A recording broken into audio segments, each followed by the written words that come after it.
जय गुरुदेव।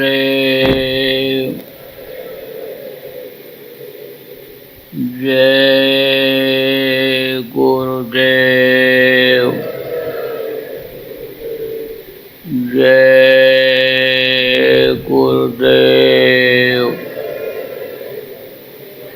जय गुरुदेव नाम किसका, जय गुरुदेव नाम किसका, प्रभु का पावन नाम, प्रभु का पावन नाम। जय गुरुदेव। सर्वसमर्थ सर्वत्र अस्मरणीय परम पूज्य गुरु जी महाराज, उपस्थित सेना के सेवानिवृत्त अधिकारीगण, बुद्धिजीवी वर्ग में विशेष आने वाले अधिवक्तागण, राजनीतिज्ञ, अधिकारी, व्यापारी, प्रबुद्ध नागरिक, श्रोता, बच्चे एवं बच्चे, गुरु महाराज की अपार दया मेहर हुई और आज 14 जून 2023 को देहरादून में आप सभी लोगों का दर्शन का अवसर मिला। आज हम आप जिनके 11वें वार्षिक भंडारे के उपलक्ष्य में सम्मान भोज में इकट्ठा हुए हैं, वो बाबा जय गुरुदेव जी महाराज के नाम से जाने जाते थे और विख्यात हुए थे। भारत देश वीर बहादुर विद्वानों का ही देश नहीं कहलाया है।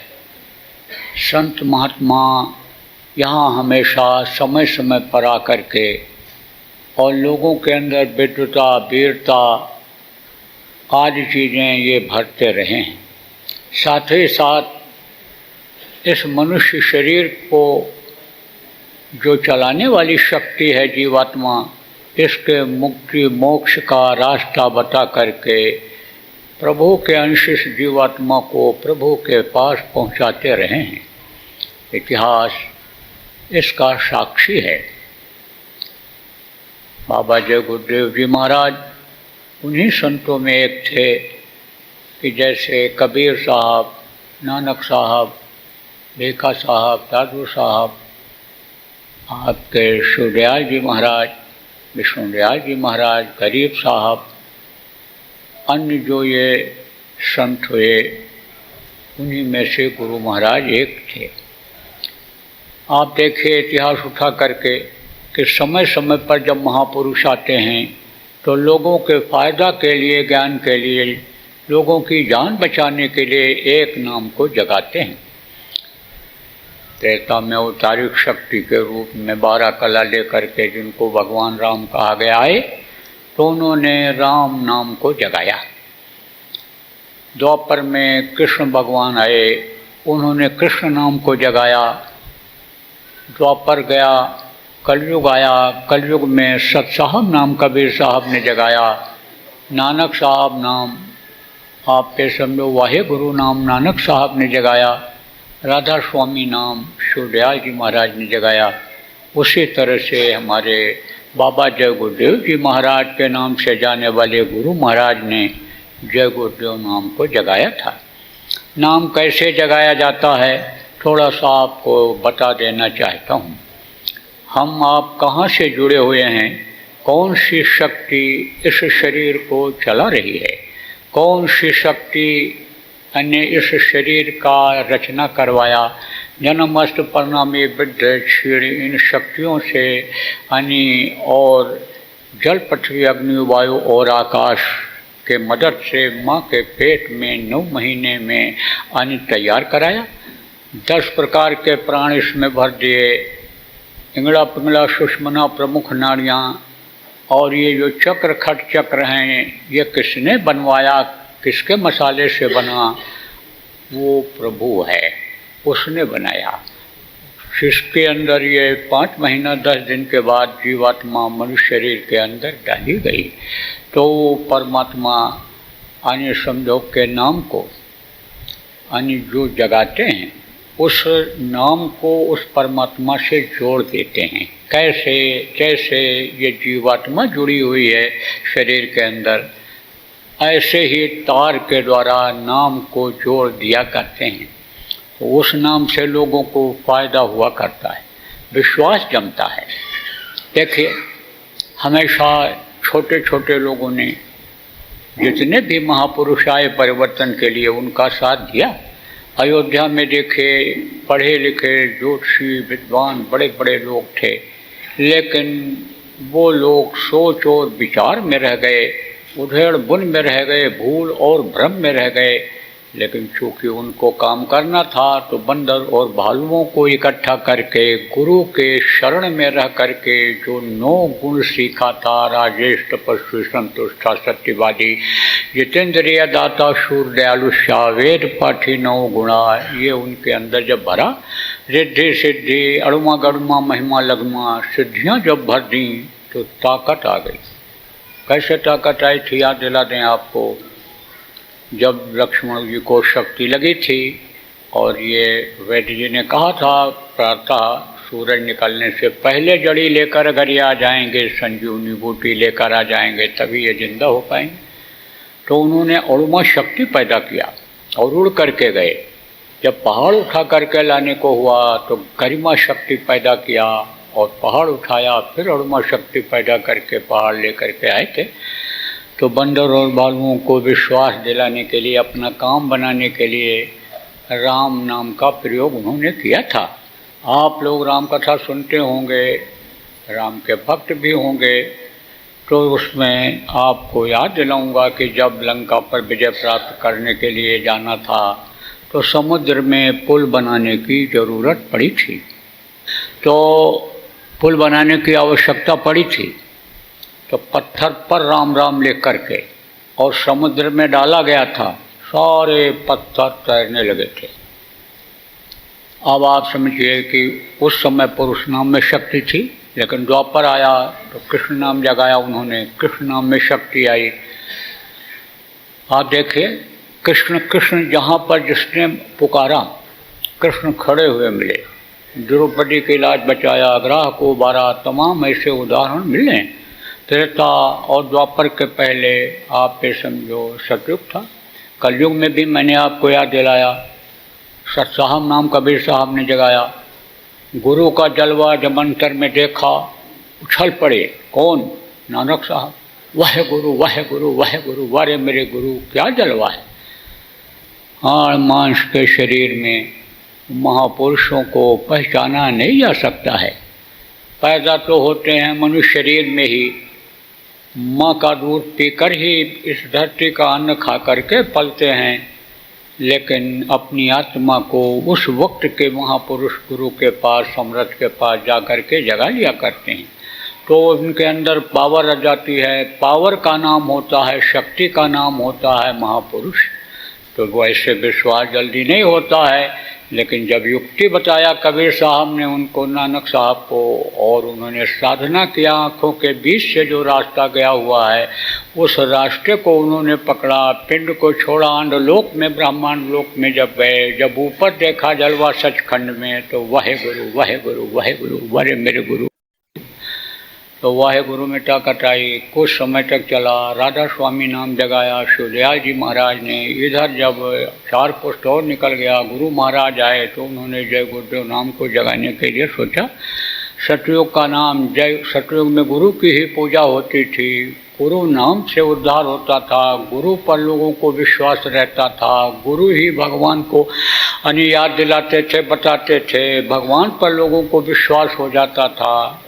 तो आप ये समझो, गुरु के पहले जय लगाया, गुरु नाम जगाया, गुरु के पहले जैसे श्री लगाया जाता है ऐसे जय लगाया, जैसे माननीय श्रद्धेय लगाया जाता है नाम के पहले ऐसे उन्होंने जय लगाया। और देव माने देने वाला, जो सच्चा गुरु समर्थ गुरु होता है देता ही है, लेता कुछ नहीं। लेता क्या है, जो कोई लेने को न तैयार हो वो लेते हैं, गंदगी को साफ करते हैं, अंतरात्मा की गंदगी को साफ करते हैं। जैसे कपड़े की धुलाई धोबी करता है, आप तो समझो घर मकान की धुलाई करने वाले अलग हैं, ये अलग अलग बना दिए गए। ऐसे अंतरात्मा की सफाई करने वाले वो महात्मा संत जिनको कहा गया वो हुआ करते हैं। तो गुरु महाराज ने जय गुरुदेव नाम जगाया और आज भी जय गुरुदेव नाम में शक्ति है।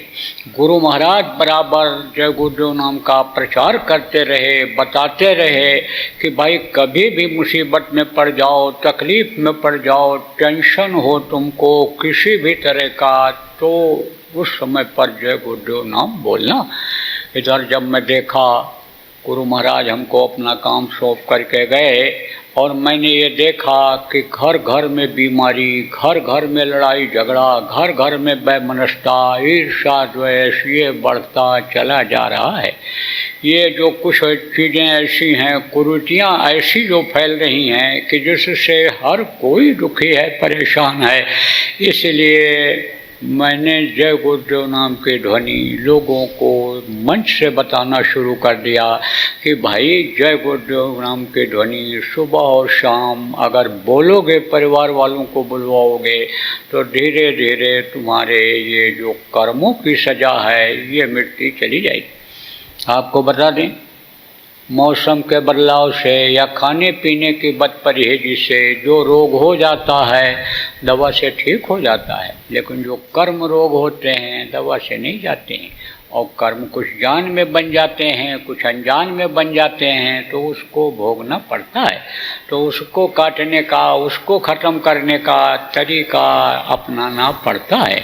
तो देखो आप काफ़ी कुछ लोग ऐसे इसमें हो कि जो पहले सत्संग सुने नहीं हो, गुरु महाराज के पास आए भी नहीं हो, इसलिए मैंने थोड़ी सी जय गुरुदेव नाम के बारे में जानकारी करा दी।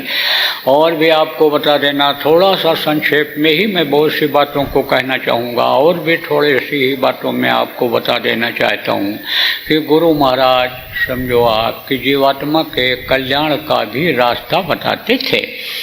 यह समझो मनुष्य शरीर उन्होंने बताया किराए के मकान की तरह से है, इस पर अधिकार तुम अपना नाहक समझते हो। ये धन दौलत, ये रुपया पैसा, ये तो तुमको कुछ समय के लिए दिया गया है, इसको ही मत देखते रहो, इसी में मत फंसे रहो। इस शरीर के लिए ही सब कुछ मत करते रहो, कुछ अपनी जीवात्मा के लिए, रूह सोल जिसको कहा महात्मा संत फकीरों ने, उसके लिए भी कुछ करो, और नहीं तो ये फंस जाएगी, नरकों में डाल दी जाएगी। जिसने ये सब बनाया, दुनिया संसार अंडपिंड ब्रह्मांड जिसने बनाया, जिसने ये जल थर नभचर ये जीव बनाए, जिसने अन्याव्य समझो आकाश और ज़मीन मनुष्य के लिए बनाया, ये पानी और आग जिसने बनाया, उसने नरक और 84 भी बना दिया है। तो नरकों में जाना पड़ता है, बड़ी मार पड़ती है। 84 किसको कहते हैं? कीड़ा मकोड़ा, सांप, गोजर, बिच्छू, कुत्ता, बिल्ली, ऊंट, बकरी, घोड़ा, गधा, ये सब 84 लाख योनियों में आते हैं। पतंगे हैं, जमीन के नीचे रहने वाले कीड़े हैं, जल में रहने वाले अन्य जानवर हैं, ये सब 84 में आते हैं। तो 84 में जाने के बाद फिर ये मनुष्य शरीर मिलता है गाय और बैल की योनि के बाद। तभी तो कहा गया कोटि जन्म जब भटका खाया, तब यह नर्तन दुर्लभ पाया। करोड़ों जन्मों में भटकने के बाद ये मनुष्य शरीर मिला है। तो बराबर गुरु महाराज हमारे होश दिलाते रहे कि देखो बच्चों, 24 घंटा तुम इसी शरीर के लिए सब कुछ मत करो, आत्मा के लिए भी कुछ कर लो। सीधा सरल रास्ता गुरु महाराज बताते थे। दिन में खेती, नौकरी, दुकान, दफ्तर का जो भी काम करते हो करो, शाम को बाल बच्चों की देख रेख के बाद थोड़ी देर मौका निकाल करके ये नाम जो मैं बताता हूँ, इन नामों का महाराज तुम जाप कर लो। जिसके लिए गोस्वामी जी महाराज ने कहा, कलयुग केवल नाम आधारा, सुमिर सुमिर नर उतरहि पारा, नाम लेत बहु सिंधु सुखाही, सुजन विचार करो मन माही। कौन सा नाम कि जिसको याद करते ही भवसागर सूख जाए, भवसागर से पार हो जाओ। कौन सा वो नाम जिसके लिए उन्होंने कहा, राम न सकहि नाम गुण गाई, कहाँ लग करो मैं नाम बढ़ाई। उस नाम के बारे में उन्होंने कह दिया कि नाम रहा संतन आधीना, संत बिना कोई नाम न चीना। तो गुरु महाराज वो नाम बताते थे, वही 5 नाम जिसके लिए नानक साहब ने बताया, पंच ध्वनि बताया, उन्होंने पंच नाम का सुमरन बताया। इस घट में यानी गुरु घर में घट दिखलावें, धुन सबद 5 बतलावें, वो जो शब्द भेदी नाम है उन्होंने बताया। आप देखिए जितने भी लोग आए महात्मा संत जो पूरे कहलाए, सब लोगों ने इन्हीं नामों को बताया। उन्हीं नामों के द्वारा अन्य समझो इस सृष्टि की रचना हुई है। ये शुरू के नाम है, आदि नाम यह है। आदि नाम जो गुप्त जब बिरला समझे को, कोट नाम संसार में, कोट नाम संसार में ताते मुक्ति न हो। ये सब बातें जो आई हैं ये तो सत्संग में जब आप मान लो कोई समय शाम को निकालोगे 4 बजे तो बहुत सी बातें आपको मालूम हो जाएंगी, लेकिन सत्संग सुनाने का इस समय नहीं है। आप लोगों को हो सकता है कि समय निकाल करके यहाँ आना पड़ा हो, इसलिए हम संक्षेप में इन बातों को बताते हुए गुरु महाराज के वार्षिक भंडारा उनको गए हुए लगभग, मतलब ये है कि 11वां भंडारा ये हुआ है, 12 साल के लगभग हो रहा है। तो उनके अवसर पर ये प्रेमियों ने जो आपको सम्मान के लिए बुलाया, सम्मान के साथ भोज कराने के लिए जो बुलाया, इस पर हम कुछ अब आपको कहना चाहेंगे, बताना चाहेंगे। देखिए प्रेमियों, ये जो दुनिया है, संसार है, जैसा बताया गया ये क्षणिक है। पहले के युग में इतनी मलिनता, इतनी गंदगी नहीं थी, इतने लोगों के कर्म खराब नहीं थे, लोगों का खान पान चाल चलन सब सही था, विचार भावनाएं लोगों की सही थी, समय पर जिसकी वजह से जाड़ा गर्मी बरसात होती थी, मांगना भी नहीं पड़ता था। सतयुग में खेत खेत में बादल आते थे, यानी पानी वर्षा करके चले जाते थे।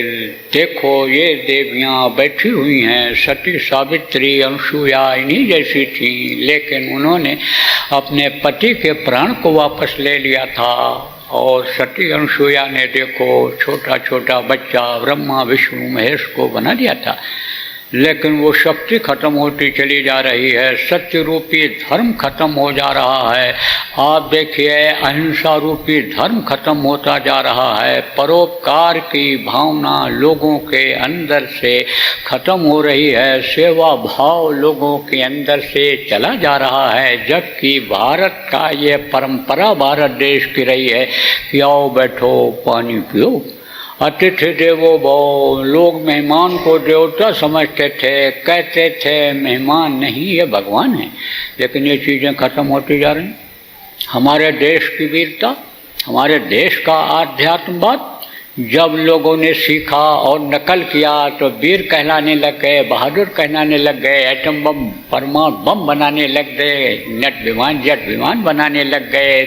विज्ञान तरक्की जिसको कहते हैं करते हैं, आध्यात्म की खोज पर निकल पड़े, उस ज्ञान को जान करके, देख करके, समझ करके। तो भारत वो देश रहा है, लेकिन इस देश से ये चीज़ें धीरे धीरे देखो लोप होती जा रही, खत्म होती जा रही हैं। जवानी ही आप ये समझो कि लोगों की नहीं खत्म हो पा रही, जवानी में ही लोग चले जा रहे हैं। हम तो जमीनी कार्य करता रहे हैं, गुरु महाराज की दया रही है कि आज हमको इस लायक बनाया आपके बीच में आने लायक। नहीं तो आप लोग तो विद्वान हो, पढ़े लिखे हो, पद पोस्ट वाले हो, हम तो इस काबिल भी नहीं थे।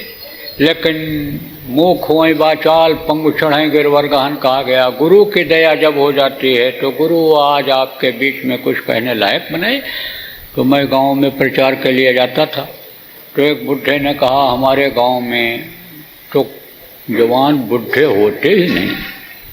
तो हमारे साथ एक और थे सज्जन, उन्होंने कहा बाबा कौन सा अनाज खिलाते हो, कौन सी बूटी सुंघाते हो उनको, क्या दवा खिलाते हो कि जवान लोग बुढ़े ही नहीं होते। तब उसने कहा ये सब नशेड़ी हो गए, दारूबाज हो गए, ये तो पीते हैं उसी बोतल से, एक दूसरे का सिर फोड़ के मर जा रहे हैं।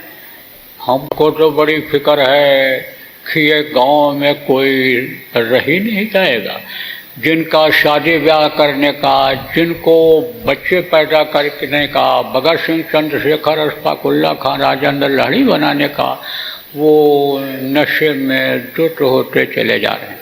अब आपसे ये प्रार्थना इस बात के लिए कर रहा हूँ, निवेदन कर रहा हूँ कि आप बुद्धिजीवी हैं, पढ़े लिखे हैं, आप विचार करिए कि ये चीज़ें ख़त्म कैसे होंगी।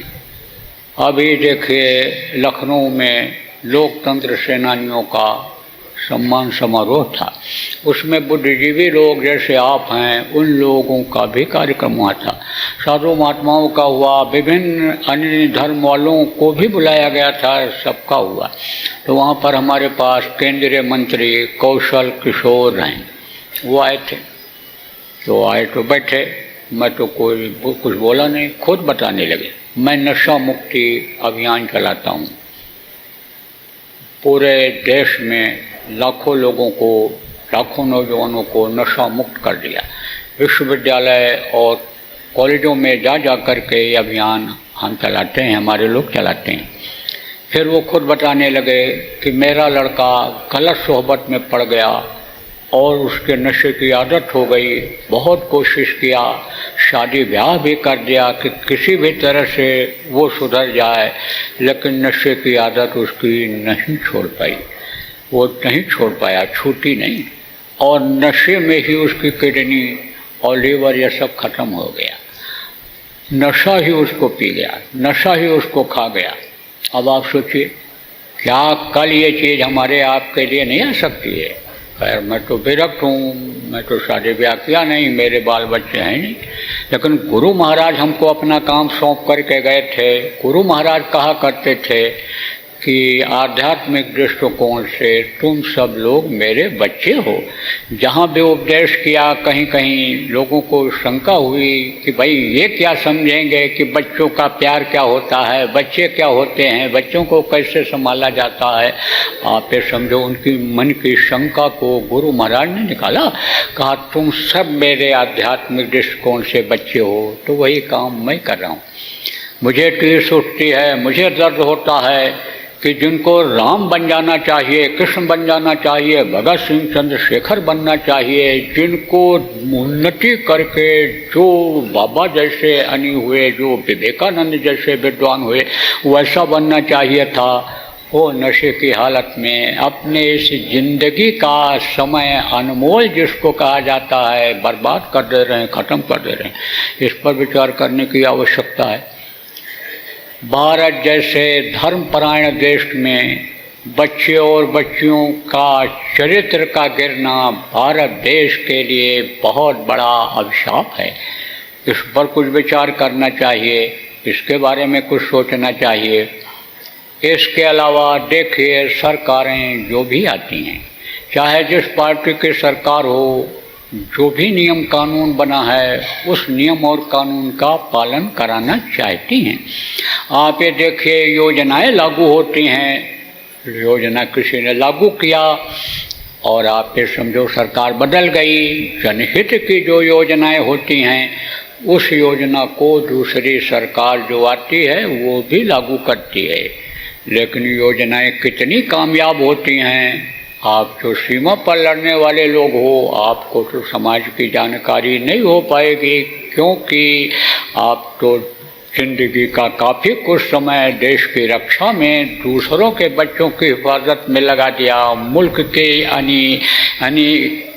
एक एक कौम की चीज़ों को बचाने में लगा दिया। लेकिन समाज में जो आप लोग रहते हो, देखते हो ये योजनाएं लागू होकर के वहाँ तक नहीं पहुँच रही। कहाँ तक? जहाँ तक पहुँचना चाहिए। जिस गरीब के लिए गरीब का रहनुमा बन कर के ये जाते हैं, जनता के हित के लिए जनता की सरकार बनती है, ये सरकारों की योजनाएं वहाँ नहीं पहुँच पाती। कारण क्या है? कारण यह है कि जिस तरह से फौजी मेहनत करके पहाड़ पर चढ़ करके जहाँ कोई भी साधन न हो पहुँच करके सीमा पर रक्षा करता है, वही फौजी, वही हर्ष और उल्लास अन्य समझो उन तक पहुँच करके योजनाओं को लागू करके जनहित का काम करा सकता है। अब बहुत सी चीज़ें ऐसी हैं कि जो सरकारें भी नहीं कर सकती हैं, लेकिन जो आप बुद्धिजीवी वर्ग के लोग यहाँ पर बैठे हो, जो अधिकारी गण आप बैठे हो, जो संस्थाओं को चलाने वाले व्यापारी वर्ग, जो व्यापार करके लोगों का आवश्यकता की पूर्ति करने वाले लोग बैठे हो, अगर आप सब लोग मिल करके यानी कोई जनहित का काम हो करो, तो आप ये समझो कि वो योजनाएं बहुत बढ़िया ढंग से लागू हो जाएंगी, हो पाएंगी। देखो, आपको अपना कटु अनुभव बताता हूँ। देखिए, गुरु महाराज जब चले गए तो एक समय ऐसा था, सच बात कहता हूँ आपके सामने, कि मेरे पास कुछ नहीं था और वैसी परिस्थिति जीवन में आई, जो पिछले जो काम मैं करता हूँ ऐसे काम करने वाले लोग आए, उनके भी जीवन में ये परिस्थितियाँ आई हैं कि उनका भी यही हाल रहा। लेकिन आप ये समझो कि जब गुरु की दया हुई तो सब हो गया। तो जब मैं निकला जगह छोड़कर, जहाँ गुरु महाराज के पास रहता था, तो जगह छोड़कर निकला, मेरे पास कुछ नहीं था, यही नहीं सोच पा रहा था कहाँ जाऊँ, कहाँ रहूँ, क्या करूँ। लेकिन जब आप ये समझो कि प्रेमियों का हमारे साथ मिला। कौन से प्रेमी? यही ये जो आपका इंतजाम किए हैं बैठने का और ये सब जो किए हैं, यही प्रेमी। जब ये मिले तो हिम्मत बढ़ गई। तो गुरु महाराज ने जो काम सौंपा, आध्यात्मिक विकास का, नर्क 84 से जीवों को बचाने का, नामदान देने का, वो तो देता ही देता हूँ। वो रास्ता तो सुख शांति का बताता ही बताता हूँ। ये तो बताता ही हूँ कि जब तक मनुष्य शरीर में रहोगे, सुखी रहोगे, धन पुत्र परिवार में बढ़ोतरी होगी और दुनिया बनाने वाला भी तुमको इसी मनुष्य शरीर में मिल सकता है। जब वो मिल जाएगा, उसका दर्शन हो जाएगा, तो किसी भी चीज़ के लिए तुमको तरसना नहीं पड़ेगा। लेकिन अभी आपसे कह दिया जाए कि भगवान आपके साथ रहेंगे, लेकिन खाने को नहीं मिलेगा, कहोगे नहीं। कहो पहले पेट भरें, तब हम भगवान को याद कर पाएंगे। नहीं, भूखे में कोई चीज़ अच्छी नहीं लगती है। कह दिया जाए चारपाई पर पड़े रहोगे, उठ बैठ नहीं सकते हो, लेकिन भगवान पंखा झलते रहेंगे, गुरु साहब पंखा झलते रहेंगे, मोहम्मद साहब पंखा झलते रहेंगे, ईसा मसीह बैठे सेवा करते रहेंगे। तो जो भी आप जाति धर्म के मानने वाले इसमें लोग हो, सबकी बात कर रहा हूँ, सब हाथ जोड़ दो। कहोगे नहीं, इन्हीं से कहो हमको स्वस्थ कर दें। कह दिया जाए अपमान निंदा हो जाएगा आपका, समाज में रहने लायक नहीं रहोगे। लेकिन ये प्रभु भगवान जिनको गॉड कहते हो, खुदा कहते हो, ये आपके साथ रहेंगे। तो कहोगे नहीं, इज्जत के लिए ही सब कुछ करते हैं, अच्छा कपड़ा पहनते हैं, अच्छा घर बनाते हैं, अच्छा गाड़ी कीमती खरीदते हैं, इज्जत के लिए करते हैं, इज्जत के लिए पढ़ाते लिखाते हैं, लड़का कलेक्टर कमिश्नर हो जाएगा, ये सब काम इज्जत के लिए कर रहे हैं। तो कदो इज्जत रहे, इज्जत रखें हमारी, तो ये भी जरूरी है, यह भी जरूरी है। तो इसके लिए भी यानी समझो कि शिक्षा बराबर देता रहता हूँ कि आप ये समझो खाने का भी इंतजाम कर लो, कपड़े का भी इंतजाम कर लो, घर मकान बना लो, जो एक दूसरे का दायित्व है वो भी कर लो। लेकिन परोपकार मत भूलो, इंसान ही परोपकार कर सकता है। भारतीय संस्कृति रही है दूसरे को खिला करके खाने की, दूसरे को यानी पहना करके पहनने की, ये एक परंपरा रही है। वो परंपरा छूटी चली जा रही है। तो मैं आपको अनुभव वाली बात बता रहा था। तो प्रेमियों ने सहयोग किया, संस्था बनाई गई, संस्था के माध्यम से हर वर्ष आप ये समझो कंबल बांटे जाते हैं और लाखों कंबल बंटते हैं। कंबल बांटने वाले तो बहुत लोग होते हैं, लेकिन वो कंबल मिलता किसको है? जो बड़े आदमियों के यहाँ ड्राइवर हैं, अर्दली हैं, उनके नौकर हैं, उनको मिलता है। तो वो क्या करते हैं, उस कंबल को ले जा करके ज़मीन में बिछा देते हैं। क्योंकि मोटा गद्दा दे दिया उन्होंने, गरीब आदमी है तो गद्दे पर सोएगा कि वो चुभने वाले कंबल पर सोएगा, तो बचता तो है। तो हमने कहा ऐसे जगहों पर जाओ बांटो कि जहाँ लोग गुदड़ी ओढ़ करके सोते हैं। प्रेमी लोग वहाँ गए, मैं भी गया हूँ ऐसी जगहों पर कि जहाँ कुछ है ही नहीं। पहाड़ों पर जब मैं गया देखा तो वहाँ उनके पास कुछ नहीं है, दिन में कमाते हैं और शाम को पका खा करके सो जाते हैं। कल की चिंता आप ये समझो किससे कैसे करें। पूछा गया तो कहते गरीबी झेलने के लिए ही हम पैदा हुए हैं। पूछा गया भाई यहाँ कोई आता नहीं है? बोले यहाँ कौन आएगा, 3 किलोमीटर 4 किलोमीटर पैदल चल करके, कोई रास्ता नहीं है, कुछ नहीं। तो उनके रहन सहन को हमने देखा, क्या है, जंगल से लकड़ी काट करके लाए हैं और बांध दिए हैं लकड़ी गाड़ करके, और पत्ता उसी के ऊपर रख करके जंगल के बड़े बड़े उसी पर बांध दिए, उसको छाया हो गई।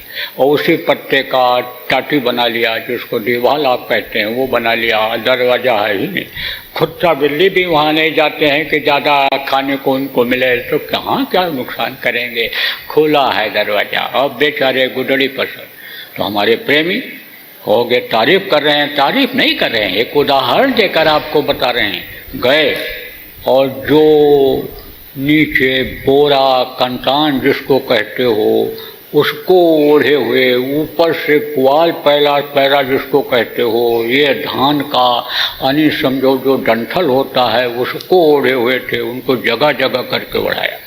अब सच्ची सेवा ये हुई। सच्ची सेवा वो होती है कि जो हमारे प्रेमी जाते हैं जहाँ दवा बहुत से लोग जानते ही नहीं और परहेज करते हैं, मजबूरी में करते हैं। चिकना चोपड़ा खाने को नहीं मिलता है, चिकना चोपड़ा ही पेट खराब करता है। जब से ड्राई फ्रूट्स और चिकनी चीज़ें बढ़ी तब से देखो आप दवाओं की भी खपत बहुत बढ़ गई। जब से ये टेंशन बढ़ा लोगों का, देखो नींद की गोलियों का उत्पादन बढ़ गया। तो आप ये समझो उनको कोष नहीं, फिक्र नहीं, वो तो जा ही विधि राखे राम, वही विधि रही है, उसी विधि से वो रहने वाले। तो उनको जब बुखार में और उसमें यानी जो दवा न फायदा क्या कर रही हो, कभी कभी ऐसा भी होता है, ये जड़ी बूटी पत्तियाँ ये जगह जगह मिलती नहीं हैं। सीजन में बुखार जुकाम बद परहेजी मौसम के बदलाव से हो जाता है, तो उनको दवा जब मिली तब वो इतना आशीर्वाद दिए कि आप समझो कि उसकी वजह से ये, उसकी वजह क्या ये भी बता दें आपको बीच में। लक्ष्मी किसको कहते हैं? लक्ष्मी रुपया पैसा और औरतों को लक्ष्मी कहा गया। तो इनका सिद्धांत है खावत खर्चत मुक्त थे संचित नरद्वार, खाए और जो बचे उसको अच्छे काम में लगावे, खर्च करे, तब आप ये समझो कि वो बढ़ती हैं। तो जब लोगों को सिखाया गया खिलाओ, गरीबों को खिलाओ, गरीबों को, गरीब बच्चों को खिलाओ, तो बरकत होने लग गई। छोटे छोटे ये प्रेमी हमारे अच्छा कमाने लग गए और जब खर्च करते हैं तभी आती है। 1 का 10 गुना कहा गया वो देता है। जब इन्होंने देखो, आपको अनुभव वाली बात बता रहा हूँ कि जब कोरोना में दिक्कत आई, आप पे समझो राशन की दुकानें खुलती नहीं थी, तो गोदाम उज्जैन में आश्रम है, गोदाम में अनाज पड़ा हुआ था। हमने कहा बंटवा दो, कई हज़ार कुंटल बंटवा दिया। और जैसे ख़त्म हुई कोरोना का काल, जैसे ख़त्म हुआ, प्रेमियों ने ला करके गोदाम भर दिया और आज तक गोदाम खाली ही नहीं हुआ। ऐसे बरकत होती है, ऐसे आता है, ऐसे इनको मिलता है। तो ये बराबर भंडारा चलाते रहते हैं, बराबर ये बांटते रहते हैं। तो इनका मनोबल बहुत ऊंचा है, ये आपका साथ देंगे। लेकिन थोड़ा सा आपको योजना बनानी पड़ेगी, आपको अपनी अपनी एरिया को देखना पड़ेगा। ये बेचारे थोड़े लोग अभी दूर तक पहुंच नहीं सकते, मेहनत कर देंगे, ये खर्च वर्च कर देंगे, लेकिन योजना आपको बनानी रहेगी। दिल दिमाग आप बुद्धिजीवी हो, आपको लगाना पड़ेगा, तो समझो बहुत से लोगों का हित हो जाएगा, बहुत से लोगों की ये बुरी आदतें छूट जाएंगी। और जब ये बुराई से बचेंगे, नियत जब दुरुस्त होगी, तभी समझो कि बरकत मिलेगी। बराबर सिखाता रहता हूँ कि देखो नियत दुरुस्त रखो। आप व्यापारी लोग भी इसमें बैठे हो, देखो कभी ऐसा होता है बहुत आ जाता है लेकिन मालूम नहीं पड़ता है, खर्च हो जाता है। अधिकारी हो व्यापारी हो, लेकिन खर्च हो जाता है। कैसे खर्च होता है? जब बेकदरी उनकी हो जाती है लक्ष्मी की, तो वो चली जाती हैं। मेहनत और ईमानदारी, बिक्री बढ़ गई, कोई ज़रूरी है मिलावट किया जाए? कोई ज़रूरी है कि यानी समझो कि दाम ज़्यादा लिया जाए? बड़ा आदमी जानकार आ गया, पढ़ा लिखा, उससे कम ले लिया, गरीब आ गया बेचारा, उससे ज़्यादा ले लिया, कोई ज़रूरी है? और ईमानदारी में मशहूर हो जाओ, दुकान ईमानदारी में मशहूर हो जाए, तो कई पुष्ट तक वो नाम रहेगा। और बिक्री जब बढ़ जाएगी, मुनाफा बढ़ जाएगा। एक आदमी जिस भाव शक्कर खरीद करके लाता था, शुगर चीनी जिसको कहते हो, उसी भाव पर बेच देता। पड़ोसी परेशान बेचने वाले, बोले तू मुनाफा क्या कमाता है, तेरे बच्चे कैसे जीते हैं? तब उस व्यापारी ने पूछा उनसे, तुम कितना कमाते हो? सस्ता जमाना था, उन्होंने कहा 30-40 रुपया। उसने कहा मैं 200 रुपया कमाता हूँ। आए, उसी भाव पर बेच देते हो, मिलावट करते नहीं हो, कम तोलते नहीं हो, तो कहाँ से कमाते हो? बोला बोरा बेच देता हूँ, एक बोरा 2 रुपये का बिक जाता है, 100 बोरा बेचता हूँ, 200 रुपया लेकर चला आता हूँ घर पे। तो कहते हैं ना, देने वाला वो है, वो देता है कौन? जिसके लिए कहा गया कि पैदा होने के पहले जो माँ के स्तन में दूध भर देता है, परवरिश वो करता है, देता वो है। जिसके लिए कहा गया अजगर करे न चाकरी, पंछी करे न काम, दास मलूका कहे गए, सबके दाता राम। देखो अधिकारी लोग आप बैठे हो, आपको याद दिलाता हूँ, मैंने खूब अनुभव किया। 74 साल की उम्र हो गई मेरी, और 50 साल के करीब हो गया गुरु महाराज के पास जुड़े हुए। 50 साल से समझो कि जुड़ा हुआ हूँ। तो गुरु महाराज के पास हर तरह के लोग आते थे। गुरु महाराज जगह जगह भेजते थे। आप ये समझो कि गुरु महाराज ने ही काफ़ी कुछ प्रांतों में दौरा करा दिया। और जब गुरु महाराज गए तो देश का कोई भी प्रांत बाकी नहीं है कि जहाँ का पानी न पिया हूँ, अन्न न खाया हूँ। और आप ये समझो कि 20 देशों में गया, 15 देश में तो नामदान दे करके आया। तो अनुभव के आधार पर आपको जो बात मैं बताऊंगा वो अनुभव वाली बात बताऊंगा। तो देखो मैंने ये देखा कि जो मेहनत और ईमानदारी से और बच्चों के लिए, जैसे अधिकारी हुआ, जनता को बच्चा मान करके जो काम करते हैं, उनके बच्चे तरक्की कर जाते हैं, आगे निकल जाते हैं। और जो ये समझते हैं कि हमको ड्यूटी करनी है या हमको बच्चे का भविष्य बना देना है, कैसे भी हो, इसको सम्मान दिला करके या धन दिला करके हम इसको आगे बढ़ा दें, वो बच्चे आगे जल्दी नहीं बढ़ पाते हैं। इसलिए मैं तो अधिकारी वर्ग के जो लोग हो, आपसे ये कहूँगा कि आप भाई बच्चा समझ करके इनका काम करो। जनता क्या है, ये आपके अधीन है।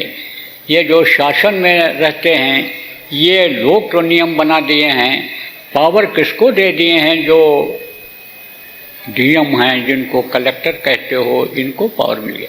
कहते हैं ना, देश को चलाने वाला 3, पीएम, सीएम और डीएम, प्रधानमंत्री, मुख्यमंत्री और ये जिला अधिकारी। तो ये मुख्य रूप से ये 3 होते हैं। तो ये तो नियम बना देते हैं, आपके हाथ में नियम की बागडोर दे देते हैं, संभालना आपको है। इसलिए आपसे निवेदन करूंगा इस बात का। अब जो अब आप इसमें देखो राजनीतिक लोग भी बैठे हुए हैं, लेकिन राजनीति का बुरा मत मानो। मैंने ये देखा राजनीतिज्ञों का जीवन बड़ा उथल पथल का होता है। कहीं तो माला पहना दिए जाते हैं, जिंदाबाद बोल दिए जाते हैं, और कहीं जैसे ही वहाँ से चले और कोई समझो नाराज वाला ग्रुप मिल गया तो जिंदाबाद की जगह क्या बोला जाता है दोहराना नहीं चाहता हूँ, वो आवाज़ लगने लगती है, वो बाज की आवाज़ लगने लग जाती है।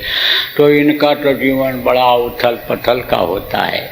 लेकिन जो वसूल के पक्के होते हैं, नियम के पक्के होते हैं, अब राजनीतिक लोग जो हो, देखो पता चला 25 साल से एमपी हैं, 25 साल से एमएलए हैं, कोई महापौर का कोई पार्षद का पद छीन ही नहीं पा रहा है, ग्राम प्रधान का पद कोई ले ही नहीं पा रहा है, निर्विरोध हो रहे हैं लोकप्रियता की वजह से। तो वो लोकप्रियता लाने की ज़रूरत है। देखो जो हमारा फर्ज है उसको तो मैं बता रहा हूँ, मैं तो आपसे निवेदन ही कर सकता हूँ, अधिकार नहीं है आपके ऊपर, लेकिन इन बातों को जो आपको अच्छी लगे उसको आप समझो कि ग्रहण जरूर करना। ये हमारे देखो बुद्धिजीवी वर्ग जो कहलाता है, बुद्धिजीवी किसको कहते हैं? बुद्धि के द्वारा खाए, बुद्धि के द्वारा खिलावे, बुद्धि के द्वारा समझो कि मौत के तख्त से उतार दे, वो बुद्धिजीवी कहलाता है। क्रीम ब्रेन वाले कौन होते हैं? ये वकील होते हैं, जज होते हैं, बड़े बड़े अधिकारी होते हैं। तो देखो ये लोग बैठे हुए हैं, लेकिन आपको इस बात को समझना चाहिए कि जो एक चीज़ आपको पढ़ाई गई, जो वसूल आपको बताया गया, उस वसूल से अलग मत होना। आप ये समझो वसूल से अगर आप रहोगे विख्यात हो जाओगे, नाम हो जाएगा आपका, जैसे वकीलों का, बैरिस्टरों का जिस प्रकार से सॉलिसिटरों का नाम हो गया है, उसी तरह से नाम कमाओगे, उसका फ़ायदा बच्चे भी यानी समझो कि यानी उठाएंगे। पत्रकार लोग जो आप बैठे हो उनसे भी निवेदन करूंगा कि देखो एक मर्यादा होती है, पत्रकारों की भी एक मर्यादा है, मीडिया वालों की एक मर्यादा है, मर्यादा का उल्लंघन मत करना। मर्यादा किसको कहते हैं? जो आज टूटती हुई दिखाई पड़ रही है, ऐसी चीज़ें परोस दी जा रही हैं कि जिनको देख करके आदमी और ही नहीं, नौजवान ही नहीं, बुद्धों का भी दिमाग खराब होता चला जा रहा है। जो वास्तविकता है आपके माध्यम से अगर वो वास्तविकता खत्म हुई तो समझो कि ये लांछन लगेगा भारत देश के इतिहास में आपके ऊपर। इसलिए इसका ध्यान रखना। कैसे वास्तविकता खत्म हो जाती है भी बता दें। जैसे लोग कहते हैं अंडा खाओ, अंडा शाकाहारी है और मीडिया ने उसको हाईलाइट कर दिया। अब जो शाकाहारी लोग थे बोले मीडिया में आ रहा है, ये बुद्धिजीवी लोगों ने कहा कि शाकाहारी है, लेकिन हम तो कहते हैं शाकाहारी नहीं है। जब रिसर्च हुआ बड़े बड़े वैज्ञानिकों ने कहा शाकाहारी नहीं है। अब ये किसी ने नहीं बताया होगा कि है क्या चीज़, ये भी आपको बता दें। ये माताएं मासिक धर्म होती हैं, मासिक धर्म खराब खून इकट्ठा हो जाता है तो बच्चा बन जाता है। मुर्गियों का खराब खून, उनके लेट्रिन पेशाब का खराब हिस्सा जब इकट्ठा हो जाता है तो वही अंडा बन जाता है। अब आप सोचो, इस चीज़ को अगर लोगों को बताया जाए तो लोगों को घृणा हो जाएगी। कहते हैं डॉक्टर लोग जो नहीं जानकार हैं, आप डॉक्टर साहब भी बैठे हो यहाँ, डॉक्टर साहब लोगों से कहूँगा कि भाई ये चीज़ है, जिस चीज़ का पता नहीं लगा पाया, आपके विज्ञान ने पता नहीं लगा पाया, उस विज्ञान को, जो आध्यात्मिक विज्ञान है, उस विज्ञान को, इस विज्ञान को आध्यात्मिक विज्ञान ने पता लगाया, आध्यात्मिक लोगों ने इस चीज़ की जानकारी की। तो आपको यह बात समझने की ज़रूरत है कि ना प्रिस्क्राइब करो इसको, ना लिखो आप, यानी आप प्रिस्क्रिप्शन में ये चीज़ ना लिखो कि भाई ये जो है अंडा खाओ। दिन में अंडा खिलाते हैं, बुरा मत मानना मेरी बात का। और वही गर्मी रात को किसी न किसी रास्ते से नौजवान के निकल जाती है। जितने अंडा खाता जा रहा है उतने दुबला होता चला जा रहा है। बुढ़ापा हो, शरीर कमज़ोर हो जाता है, अंग कमज़ोर हो जाता है। लेकिन जवान ऐसे ऐसे हो रहे कि तेज हवा चल जाए तो उसी में उड़ जाएं ये बच्चे और बच्चियाँ। इस तरह का इनका शरीर हो रहा है। जबकि आप ये देखो कि ताकत मूंगफली में, सोयाबीन में, आप ये समझो भिगोए हुए चने में कई अंडे से ज़्यादा ताकत भरी हुई है। लेकिन पुरानी पद्धति, पुरानी चीज़ों को हानि खत्म होते देखा जा रहा है। इन सब बातों को अगर बताया जाए कि पुराने उस पर अगर चले आओ तो कोई दिक्कत नहीं। देखिए आप, ये जब से बाज़ारों में ये चीज़ें आई जिनको बच्चे बहुत पसंद करते हैं, घर की रोटी नहीं खाते हैं, लेकिन वो 8 दिन की, 10 दिन की सूखी रोटी खाते हैं जिसको डबल रोटी कहते हैं, तो समझो कि वही खाते हैं। अब आपको क्या पता है कि इस तेल में क्या मिलाया, कौन से नशे की चीज़ ऐसी मिला दी कि लड़का बार बार वही चीज़ मांगता है। न पैसा मिले, मौका पा जाए तो जेब में से निकाल करके जाए और वही नमकीन, वही चुंगुम मुंगुम, तमाम नाम अंग्रेजी हिंदी में रख देते हैं, वही खाता है। तो अब आप ये समझो कि कोई चीज़ की आदत जब बन गई, नशे की आदत जब बन गई, तो फिर तो वो ज़िंदगी भर वही बनी रहती है। अब वो कितना भी नुकसान करे क्या पता है उसको। तो बच्चों का भविष्य किसके हाथ में है? आप लोगों के हाथ में है। बच्चा पढ़ने गया, नहीं गया, कहाँ गया, किस बच्चे के साथ रहा, कम से कम शाम को पता तो लगा लो, पूछ लो। दिन में न देख पाओ, शाम को लौट करके आवे, पूछ लो क्या पढ़ाया, होमवर्क क्या दिया। कम से कम यही चीज़ अगर सब लोग पूछने लग जाएं बच्चों से तो कुछ डर भय तो रहेगा। आज़ाद हो गए, कोई ध्यान नहीं है, बस हाय पैसा, हाय रुपया, हाय चीज़ें। जब लड़के बर्बाद होने लगते हैं तो हम लोगों के पास लाते हैं कि अब बताओ अब क्या करें। और कह दिया जाए कि अच्छे बच्चों के साथ कर दो, ये हमारे साथ के अच्छे बच्चे हैं, अच्छे लोग हैं। आदत बिगड़ गई पति की तो कहा जाता है इनको अच्छे लोगों के साथ कर दो, तो छोड़ना भी नहीं पसंद करते। तो कहाँ जाएगा ये देश, क्या होगा ये? फिर तो उसी तरह से हो जाएगा, जन जन का ये शरीर जहरीला हो जाएगा। फिर ये दवा भी काम नहीं करेगी, अन्न भी ठीक से काम नहीं करेगा, तो कैसे कोई क्या काम कर पाएगा? विषकन्याएँ होती थी। विषकन्या का नाम सुना होगा आप लोगों ने, पुराने लोगों को मालूम होगा। नए लोगों को तो मोबाइल देखने से ही फुर्सत नहीं है, तो कहाँ उन चीज़ों को सुनेंगे। बुजुर्गों के पास जब बैठते थे तब बहुत सारी जानकारी होती थी। विषकन्याएँ क्या होती हैं भी बता दें आप। छोटी छोटी बच्चियों को थोड़ा थोड़ा जहर खिलाने लगते थे तो उनका मैदा उसी तरह का हो जाता था। और मैदा जब उसी तरह का हो जाता था तब उनका मैदा ज़्यादा से ज़्यादा जहर को एब्जॉर्ब कर लेता था, बर्दाश्त कर लेता था, अंदर में घुला लेता था अपने शरीर के अंगों में। तो वो उनका पूरा शरीर जहरीला हो जाता था। देखो मुँह क्यों धोते हैं? क्योंकि गंदगी निकलती है। कहाँ से निकलती है? यानी मुँह से निकलती है, इन सुराखों से निकलती है। शाम को समय निकाल हुए आप तो आपको बताऊंगा, सब इन नाक का, मुँह का, इन सब काम बता दूंगा आपको क्या है और कैसे है। लेकिन मोटी बात समझो कि जब आदमी सो जाता है तो अंदर से गंदगी निकलती है इन्हीं रास्तों से, जिससे आसानी से निकल सकती है। मल द्वार से दबाव डाल के निकालना पड़ता है। लेकिन ये जो प्राण है इनका काम अलग अलग है, निकालने का, श्वास लेने का, पलक झाँपने का, और ये मुँह से गंदगी निकालने का, अपान प्राण जो है, अपान वायु है, वो नीचे खारिज करने का। तो ये इसमें ज़्यादा शक्ति होती है, पावर होती है उन प्राणों में, तो गंदगी निकालते हैं। तो गंदगी कहाँ जमा होती है? दांतों में। तो उसको धोते हैं कि फिर अंदर जहर न चला जाए।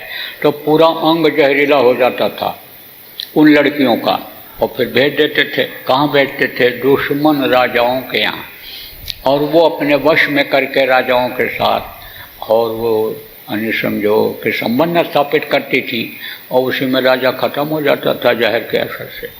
तो ये जब शरीर ही विषैला हो जाए, आप देखिए दवा की आदत बन जाती है। जैसे खुराक होता है, ऐसे दवा की भी आदत बन जाती है, तो दवाइयाँ नहीं फायदा करती हैं।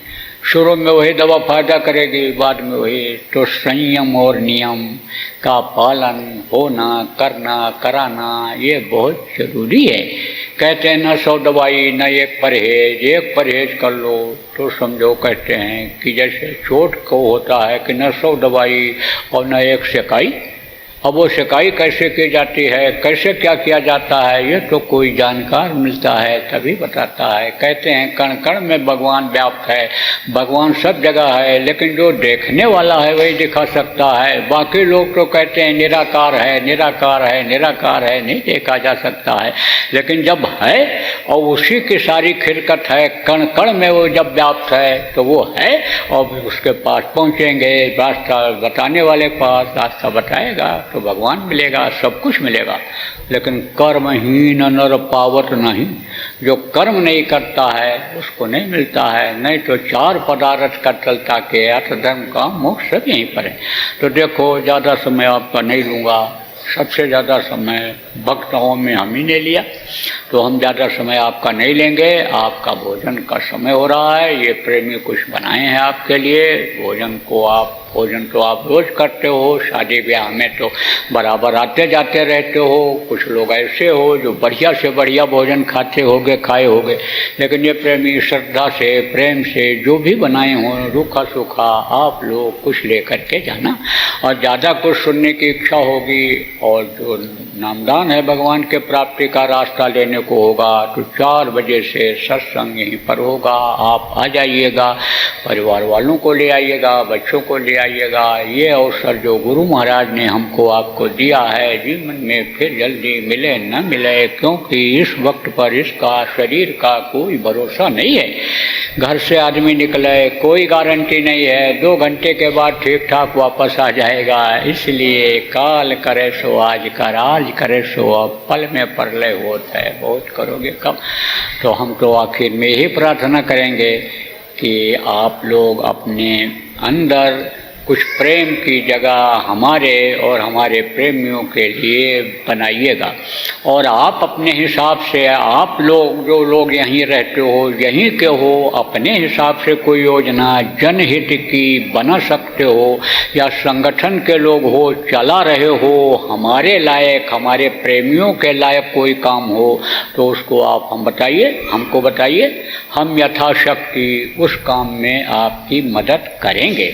और जब आप प्रेम हमारे से कर लोगे तो आपका जो ये पद है, आपकी जो ये प्रतिष्ठा है, आपके अंदर जो ज्ञान है, उसके लिए भी हम आपसे निवेदन करेंगे कि आप लोग अपने ज्ञान को दे दीजिए, बुद्धि हमको दे दीजिए। हमारे लिए जो जनहित का काम हम कर रहे हैं, जो ये विशेष रूप से बुद्धि और जो ये विवेक का इस्तेमाल है, इसको कर दीजिए। तो बाकी तो हमारे प्रेमी मेहनत करने वाले हैं, ये धन भी इकट्ठा कर लेते हैं, ये शरीर से भी सेवा कर लेते हैं, ये सब काम कर लेंगे। और जो ये काम करेंगे, हम आप मिलकर करेंगे, वो भारत के भविष्य के आने वाली पीढ़ी, हमारे आपके बच्चों के लिए, सबके लिए हितकारी होगा। इसलिए आपसे इस बात का हम निवेदन करेंगे। तो बोलिए जय गुरुदेव। देखिए, जय गुरुदेव नाम के ध्वनि हम बोलते हैं, इसी तरह से बोलना रहता है। और ये हमारे प्रेमी हैं जिनको बताया गया था, और ये बोल रहे होंगे, तो ये बताएंगे सब कि कितना कैसे क्या फ़ायदा हुआ। फ़ायदा होता है, भौतिक फ़ायदा, आध्यात्मिक फ़ायदा दोनों होता है। देखो, भगवान न यादों में और बाहर से सब बहुत फ़ायदा हो तो भी फ़ायदा नहीं हुआ, वो भी फ़ायदा होता है। कभी भगवान आपको ही देखो, प्रभु को याद करते हो, कभी भूल जाते हो। तकलीफ आई, दुख आया, या संकट आया, या मन ही खराब हो रहा है किसी भी तरह से, तो गुरु साहब को भूल जाते हो, भगवान को भूल जाते हो।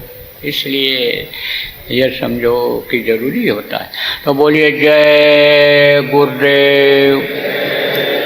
बराबर वक्त के नाम को लेते रहने से भाव अच्छे रहते हैं, और बराबर नाम लेते रहने से मदद भी होती है। कोटि कोटि मुंजतन कराही, अंत नाम मुखावत नहीं। देखो, आखिरी वक्त पर प्रभु का नाम याद नहीं आता है, और जिसको कोई किसी को याद करता है वही देखता है, वही मदद करता है। 4 आदमी आप जा रहे हो परिवार के, छोटे बच्चे को ठोकर लग गई, बोला पापा जी, तो आप देखोगे, मम्मी जी तो मम्मी जी देखेगी, दादाजी, भाई जी, बहन जी, जिसको पुकारेगा वही पहले देखेगा, वही पहले मदद करेगा। इसलिए समझो कि जब उस प्रभु के नाम को, जो वक्त का नाम की जिसको कहा गया ज़रूरत रहती है, वक्त के गुरु, वक्त के डॉक्टर, वक्त के वैद्य से काम होता है, तो समझो कि वो वक्त के नाम को जानोगे, वक्त के नाम को बोलोगे तो मदद हो जाएगी।